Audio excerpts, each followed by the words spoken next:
তো আগের ভিডিওতে আমি বলেইছিলাম যে আমি কলেজে গেছিলাম ফিস জমা দিতে। তো তারপর সেখান থেকে বেরিয়ে আমি, মা আর ভাই চলে যাই হাতিবাগানের উদ্দেশ্যে।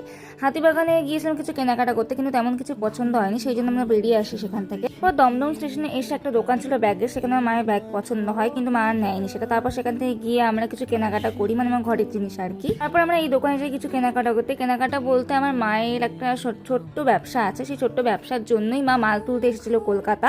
তো এই যে শাড়ি কালেকশনগুলো তোমাদেরকে আমি দেখাচ্ছি, তোমাদের যদি মনে হয় খুব ভালো লাগছে তো আমার মার সঙ্গে কন্ট্যাক্ট করতে পারো। আর যদি মনে হয় কী করে কন্ট্যাক্ট করবে তো তোমরা আমাকে কমেন্টে জানাতে পারো যে তোমার মায়ের নাম্বারটা দিয়ে দাও, তাহলে আমি মায়ের নাম্বারটা তোমাদেরকে দিয়ে দেবো, বা তোমরা আমাকেও কল করে বলতে পারো। শাড়িগুলো খুবই সুন্দর, আমার তো খুব পছন্দ হয়েছে। আরও শাড়ি তোমাদেরকে দেখাবো আমি নেক্সট ব্লগে।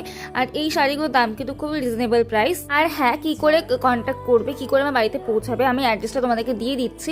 আমার বাড়ি মাথাভাঙ্গা 1 নম্বর ওয়ার্ড, গরুহাটি বলে সবাই চিনবে। সেখান থেকে উত্তর দিকে যে একটা রাস্তা যায়, সেখানে একটা বাঁধ পাবে, একটা সন্তোষী মা মন্দির পাবে। সেখানে গিয়ে আমার মাকে বা আমাকে কল করলে আমার মা অবশ্যই গিয়ে তোমাদেরকে বাড়িতে নিয়ে আসবে।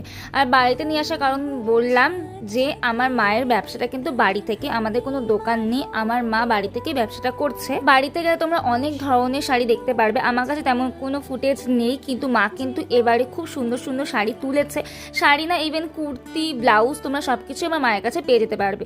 এমনকি বেনারসি থেকে শুরু করে যে কোনো পার্টি ওয়্যারের শাড়ি তোমরা যদি চেয়ে থাকো তাহলে আমার মায়ের কাছে তোমরা পেয়ে যেতে পারবে। আর তোমরা যদি চাও যে পুজোর আরও শাড়ি কালেকশন তোমরা দেখবে, তাহলে আমি অবশ্যই তোমাদেরকে দেখাতে পারি। বা তোমরা যদি চাও আমার মায়ের কাছে কী কালেকশন থাকে অন্যান্য সময় বা পুজো ছাড়া, তাহলে আমি অবশ্যই আমার ব্লগে সেগুলোই দেখাবো যদি তোমরা চেয়ে থাকো। তোমাদের যদি কালেকশন ভালো লাগে থাকে তোমরা আমাকে অবশ্যই কমেন্টে জানিও। তো আজকের ব্লগটা এটুকুই, নেক্সট ব্লগে আরও শাড়ির কালেকশন নিয়ে আমি আসছি খুব তাড়াতাড়ি। তো টাটা, বাই।